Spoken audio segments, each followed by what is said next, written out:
महानगरपालिकेच्या बालमंदिर 2 मध्ये या ठिकाणी आपल्याला एक साप दिसलेला आहे आणि त्याच्यासाठी मी अर्जंटमध्ये परत व्हिडिओ काढण्यासाठी आज जात आहे। तत्पूर्वी हे स्लॅब वगैरे असे कोसळतात। 3 ते 6 वर्षाची मुलं या ठिकाणी शिकतात। तर पुढे आपण ज्या ठिकाणी साप आहोत त्या ठिकाणी चाललोय। हा खिडकीतून साप चाललेला होता। आता बघा तो या ठिकाणी दिसत नाही। या ठिकाणी हे सगळे बघितले तर तुम्हाला ही बिळं दिसतात मोठी मोठी, पण माझं लक्ष गेलं इथं तर सापाची कात आहे बघा। 2 ठिकाणी झूम करून बघा, ही सापाची कात बघा, ही सापाची कात झूम करा एकदम, ते लक्षात येईल तुमच्या। आणि इथे एक सापाची कात बघा, ही पण झूम करून बघा। या ठिकाणी 3 ते 6 वर्षाची मुलं असतात। हे बाल मंदिर आहे, 3 ते 6 वर्षाची। पुढची भयावह परिस्थिती दाखवतो स्वच्छतेच्या बाबतीत। ही बघा परिस्थिती, बागा विभागाने झाडांची हे फांद्या कट करून टाकल्या, तशाच पडलेल्या आहेत।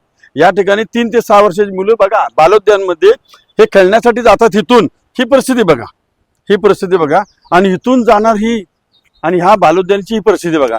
आमची जर समजा मुलं 3 ते 6 वर्षाची या एवढ्या आयचानामध्ये एवढ्या घाणीमध्ये खेळत असतील आणि ह्या शाळेमधनं सरळ असे साप जात असतील, आता तो साप इथंच कुठेतरी गेला असेल या आयचानामध्ये, तर ही परिस्थिती काय आयुक्त साहेब, ही परिस्थिती काय? या ठिकाणी इकडे वाईट परिस्थिती आहे, इकडे पण आपल्याला जाता येईल म्हणजे लक्षात घ्या। हे बघा इकडे बघा, ही लहान मुलं 3 ते 6 वर्षाची कशी जाणार? इकडे बघा, ही वाईट परिस्थिती आहे। इथे जर बघितलात तर ही अवस्था बघा। या लवकर जरा हे बघून घ्या, ही झाडं तोडलेली म्हणे आमची बालमंदिर। अहो 3 ते 6 वर्षाची मुलं, त्यांना काय कळतो साप वगैरे? ही परिस्थिती कशामुळं? कशी मुलं सोडायची? कसं चालणार शाळा? त्यामुळे तर खाजगीकरण व्हायला लागलं। ही परिस्थिती होऊ नये। आणि सगळ्यात महत्त्वाचं आतलं टॉयलेट बघितलं साहेब, त्या टॉयलेटचं आउटलाईनच बंद आहे, टॉयलेट बंद आहे। कारण का? म्हणून त्याचं पाणीच बाहेर जाऊ शकत नाही। ही काय परिस्थिती चाललेली आहे? ही फार वाईट परिस्थिती आहे।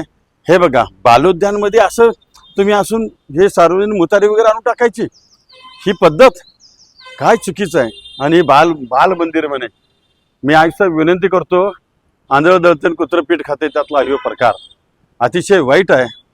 या शाळेच्या बाजूची स्वच्छता व्हायला पाहिजे, या बागा विभागानं काम केलं पाहिजे। हे तोडायचं कशाला मग? आणि तोडलं होतं तर ते उचलणं गरजेचं आहे।